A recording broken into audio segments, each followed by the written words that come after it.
Hi guys, today's video nga pala natin ay gumawa tayo ng crispy na buto ng langka, crispy chips.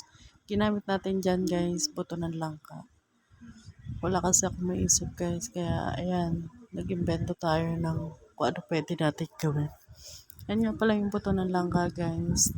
Nilaga muna natin yan tapos binalatan. Pagkabalat natin guys, sinugasan natin ulit para malinis yung Nilagay ko nga pala yan sa blender guys. Ayan yung blender. Tapos, yung puto niya kasi malalaki. Ang hirap pikain. Wala tayong pampika na matigas.